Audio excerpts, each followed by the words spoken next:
Hi, this is CH. This video is part of a series of videos titled My ABCs or Absolutely Biased Comments to share how an individual investor like you and I can try to find out more about an investment fund from public sources and do some basic research or simple due diligence before deciding to buy the fund or walk away. Do explore the other funds covered in this series and subscribe to the channel if you find this video useful. Some quick disclaimers before we start. This is not a product sales pitch or a recommendation to buy. I'm not sponsored by anyone to do this video. Please do your own research and be clear about the product features and risks before taking any action. The information shown and mentioned in this video is accurate as of the date stated here. In this video, I will be talking about the Avantis International Small Cap Value ETF that comes with the Bloomberg ticker AVDV. This video is done as a follow-up request from a viewer's comment in my previous video covering the Dimensional International Value ETF. If you would like me to cover any funds or ETFs, do drop me a comment in any of my videos and I'll be happy to work on it as long as I can find enough information on the product. I found it quite interesting as I went through the history and story of this fund provider. The story started with James Evans Stowers Jr., or more fondly known as Jim Stowers, who founded in 1958 what is now known as American Century Investments or ACI. ACI is headquartered in Kansas City and is a US-focused investment management firm, offering mutual funds and ETFs to the wide spectrum of clients from sovereign wealths to corporates and endowments to individuals and retirees. ACI manages about $280 billion of assets through 1,400 employees as of June 2025. After both Jim and his wife Virginia were diagnosed with and recovered from cancer, they decided to establish and endow the Stowers Institute for Medical Research in 1994 as an independently operated and non-profit organization focusing on biological research on cancer, diabetes, and Alzheimer's disease. In order to ensure the ongoing running of Stowers Institute, Jim and Virginia established a unique funding model whereby Stowers Institute was made majority stakeholder of ACI, and in turn, ACI provides more than 40% of yearly profits to Stowers Institute as dividends. I think this is a really brilliant setup. Another key stakeholder of ACI is Nomura Holdings, who has 41% non-controlling interest since 2016. ACI and Nomura view this as a strategic relationship, leveraging on each other's capabilities in their respective geographic regions. ACI wanted to offer low-cost actively managed products and as a result set up Avantis Investors in 2019 by hiring Eduardo Repetto as Chief Investment Officer and Pat Keating as Chief Operating Officer. Both Eduardo and Pat happened to be taking a break then after leaving Dimensional Fund Advisors in 2017. Given the product offering similarities between Avantis and Dimensional, and that the investment professionals universe in this specific area isn't really that big, many of the subsequent hires in Avantis have had prior work experiences in Dimensional. Avantis Investors adopts a similar investment philosophy as Dimensional Fund Advisors, by relying strongly on academically supported financial science and consistent portfolio management and investment processes to generate higher expected returns than the broad market, all through a relatively low-cost structure. Avantis Investors has grown fast and today manages over $76 billion of assets with 32 strategies through US-listed ETFs and US onshore mutual funds. The Avantis International Small Cap Value ETF that is covered in this video is one of the featured ETFs in the Avantis website. The Avantis International Small Cap Value ETF lists 5 co-managers in its fact sheet. Avantis provides detailed bios for its investment managers in the website, so let's take a quick look. Eduardo, as mentioned earlier, is the CIO and heads the team on research, design, and implementation of the investment strategies, and is listed as co-manager in most of Avantis products. He was the co-CEO and co-CIO in Dimensional Fund Advisors prior to Avantis, so he definitely has the experience and expertise to run this shop. Ted is a senior portfolio manager and is focused on US domestic and international equity strategies in Dimensional. Daniel and Mitchell are senior portfolio managers as well, and focus more on emerging markets more in Dimensional. Matthew is the most junior in the team and was previously an investment associate in Dimensional, helping out on international and emerging market portfolios. It is a bit strange that the bios elaborated on their previous work experiences but does not specify their roles and responsibilities in Avantis. I can only assume they continue to specialize in the areas they previously excelled in, while working together as a team. The Avantis International Small Cap Value ETF provides a simple investment objective and the investment approach in its fact sheet and website. The objective is to seek long-term capital appreciation, which makes it clear that this is not an income-focused strategy. The investment approach bullet points seem to be written more for marketing purposes, so let's look at the details in the prospectus instead. The Principal Investment Strategies section in the prospectus is where the useful stuff is. It first states that the ETF invests in a diversified portfolio of non-US small-cap value stocks across sectors and countries. This follows with an elaboration on the stock selection process, whereby it is stated the key criteria are high profitability defined by adjusted cash from operations to book value ratio and value as defined by adjusted book to price ratio. So these are very clear and specific financial statistics that the process uses. There may be other factors considered, such as industry classification, relative performance, liquidity, etc., though profitability and value factors should remain the primary considerations. The team obtains these financial statistics and data from company financials and market data, and I'm sure there is a detailed database housing all this data with modeling algorithms to evaluate them. Selected stocks are added into the portfolio with diversification considerations. Allocation weights are determined by market capitalization plus the factors mentioned above. So if a stock has a smaller market cap but has a good scoring on profitability and value factors, it will be given an overweight allocation. Position removals appear to be based on the same considerations as well, meaning if the stock no longer fulfills the factor criteria, it will be removed. There is no mention on using price target levels to determine position removals. The ETF will invest at least 80% of the portfolio in small cap stocks. The ETF will factor in the fact that the definition of small cap stocks is different for each country's stock market, and adjust the market cap factor requirement accordingly when selecting stocks. In any case, the ETF also has an interesting guideline that mandates that small cap stocks selected cannot have market cap larger than the largest company in the MSCI World ex-USA Small Cap Index. Given this is a global non-US strategy, it is therefore stated and expected that the portfolio will have multiple currency exposures. It is also possible that the ETF invests in non-US companies that are listed in US stock markets. Usage of derivatives is also allowed, with no restrictions mentioned, and we will see if there are any disclosures on actual derivative usage in the portfolio later.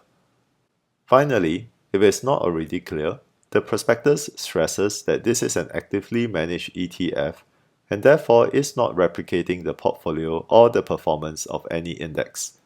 All in all, this looks like a pretty straightforward investment process. Let's take a look at the actual portfolio next. The Avantis International Small Cap Value ETF was incepted in 2019 and currently has a very decent AUM of over 11.6 billion US dollars. It charges a total expense ratio of 0.36%, which looks a little high for US equity ETFs, but is actually a decent level, considering this is an actively managed product and would make good sense if it can outperform the benchmark, which is MSCI World ex-US Small Cap Index. The ETF is currently only available for trading in US dollars. Country allocation-wise, the webpage is showing top 10 countries as of end July, while the fact sheet is showing only top 5 countries as of end June. I don't know why Avantis took the effort to put in pictures of country shapes, but doesn't want to give the full country breakdown list. In any case, the top 5 country allocations look near identical to the MSCI World ex-USA Small Cap Index, with Japan having a large 32% and the rest mostly in Europe region plus Australia. Sector-wise, again, the webpage uses a lot of fancy icons to represent the sectors, but this data isn't too useful on its own. The fact sheet is far better on this one, showing the breakdown of both the ETF and the benchmark, as well as a nice graph showing the differences. Even though this data is older by a month, it is much more useful than the webpage.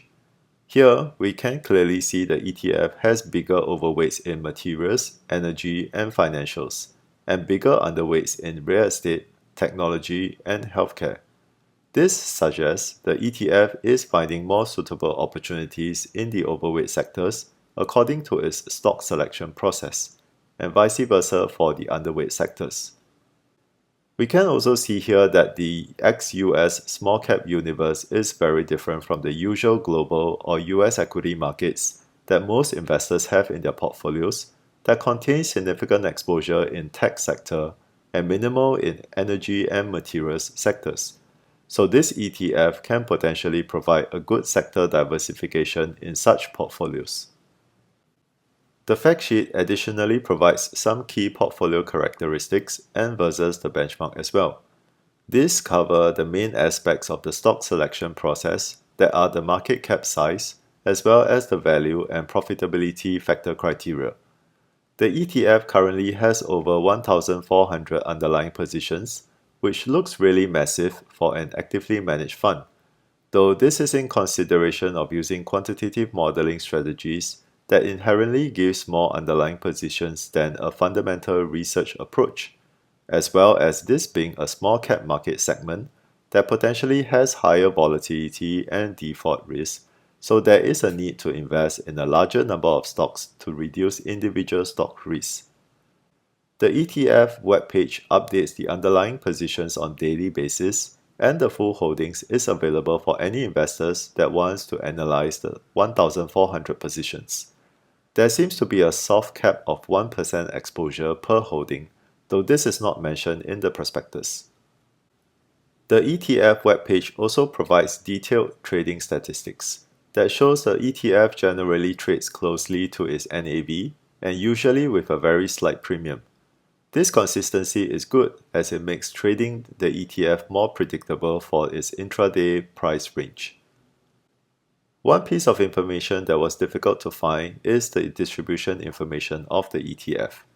While it is stated that the ETF provides semi-annual distributions, I was not able to find the distribution yield or historical distribution data in the ETF webpage or documents. In the end, I managed to find this in Morningstar, where it shows the historical distribution payout has had big ranges, with the recent payouts translating to around 3.85% yield. Do take note that this ETF is not an income-focused strategy, and therefore the yield can change significantly over time. Additionally, given this is a US-listed ETF, the distributions are subject to US withholding tax on the income. The Avantis International Small Cap Value ETF webpage provides the cumulative and annualized performance data across time periods for its NAV and market price, and compared against the benchmark. The same is found in the fact sheet but without the nicer bar graphs. Based on this data, we can see that the ETF has outperformed the benchmark across all time periods. On 5-year basis, the ETF delivered around 15.8% per annum, which is a 6.8% outperformance on the benchmark, and that looks really awesome. Morningstar provides the calendar year returns, and this gives us a bit more details. The ETF was incepted in 2019, and the first calendar year of 2020 wasn't great, as the ETF underperformed the benchmark. However, the ETF outperformed in all subsequent years since then, notably with quite visible alpha returns in most years. Also important to note is that the ETF had outperformed in the difficult year of 2022 as well, showing the strategy can do relatively well in both bull and bear markets. Let's get into the performance comparison charts. I can't seem to find a passive ETF tracking the MSCI World ex-USA Small Cap Index, so the alternative I found is the Vanguard FTSE All World ex-US Small Cap ETF.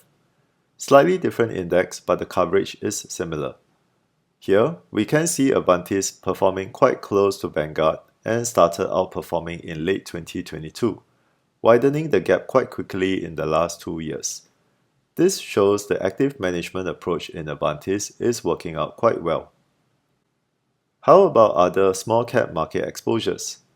I've added into the same chart WSML representing global small caps, IWM representing US small caps, and VBR representing US small cap value exposures. WSML and IWM were quite close for most of the time, while VBR had outperformed for 2022 to 2024, but they had a correction in 2025, while Avantis caught up and overtook with a strong year-to-date performance. Reducing to a 2-year time period, we can see WSML, IWM, and VBR all looking quite similar with their performance lines. This is likely because US still remains a large component within WSML. We can take reference from WSML versus VSS to deduce the impact of US exposure over time. But more importantly is that Avantis has managed to outperform VSS, and the outperformance has also been enough to result in a better return than the ETFs with US exposure. Avantis is also giving a very similar performance compared to IWVL and IWD, even when it is only small cap focus, while the other two are large cap focus. As such, for investors planning to add value bias equity exposure into the portfolio, Avantis with its small cap portfolio can potentially give better diversification benefits, especially when most investors' portfolios are currently filled with the popular US large cap stocks. The diversification benefits brought by Avantis can be most clearly seen in the past 1 year. Here, we compare with SPY with the assumption that an investor has an equity portfolio with mainly US large cap stocks. The period of October 2024 to March 2025 showed that Avantis went through a negative correlation versus SPY. While Avantis underperformed in end 2024, it recovered in early 2025 to mid-March, while SPY started its correction in mid-Feb. Having Avantis in the portfolio could have reduced the overall volatility during this time. Avantis also performed very well year-to-date with around 34%, while SPY is up only 11%. So having Avantis in the portfolio could have also helped improve the portfolio returns year-to-date. Of course, every investor's portfolios are different, so do assess carefully to see if Avantis is a useful addition for your portfolio. Finally, let's compare Avantis with small cap mutual funds in the market. There are unfortunately very few ex-US small cap mutual funds out there, and I can't seem to find any that is offered in Singapore. So instead, I have added here global small cap funds from Allianz and Columbia Threadneedle, US small cap funds from Franklin Templeton and Neuberger Berman, Fidelity European Small Cap Fund, and Aberdeen Japanese Small Cap Sustainable Fund. Due to the different market exposures and different strategies taken by each fund manager, we can see that the performance lines vary significantly. Franklin Templeton Roy's US Small Cap looked to be the leader most of the time until the correction in 2025. As a result, Avantis actually ended up the best performer since its inception. Reducing to a 1-year time period, we can see the strong performance of Avantis year-to-date likely comes from its high allocation to Japan small caps, as Aberdeen has also done really well in this time period. This shows that Avantis has taken a great investment view this year with its country allocations, and hopefully they will continue to do well to deliver strong performance going forward. Last but not least, I'm just throwing in the Dimensional International Small Cap Value ETF or DISV since both were mentioned together in my viewers' requests. As seen, both ETFs have near identical performances. Given the investment managers in Avantis mostly worked in Dimensional in the past, I can only say that great minds think alike, and both companies created near identical models to run the same strategy. The only notable differences are that DISB was incepted only in March 2022, so it has a shorter track record. Its AUM is also smaller at 3.5 billion US dollars. With that, let's summarize our findings. Avantis Investors is the active ETF business arm of American Century Investments, or ACI, which has an interesting setup that provides 40% of its profits as funding for its majority stakeholder, Star Wars Institute for Medical Research. This is a great example of making money and using it for the greater good of mankind. Avantis looks to be established and run by a strong investment team that are mostly from the reputable Dimensional Fund Advisors. Therefore, the two companies have high similarities in their investment approach. The individual manager bios elaborates on their past experiences in Dimensional, but does not cover the existing roles and responsibilities in Avantis. This is an active ETF with a pretty straightforward strategy of investing in ex-US small cap value stocks through a quantitative driven model that comes with clear stock selection criteria of market cap as well as value and profitability factors. The outperformance of the ETF versus benchmark is clear and sometimes quite significant every calendar year since 2021. The ETF is also holding up well even when compared to products covering small caps of various regions, or even with large cap value solutions. In particular, the ETF looks to be a good diversifier of S&P 500 exposure in the past 1 year, from both risk and return perspectives. In conclusion, given its strong performance and differentiated exposure compared to the typical investors' equity portfolios today that are overloaded with US large-cap growth stocks, this ETF is worth considering as a complement or diversifier to add into the portfolio.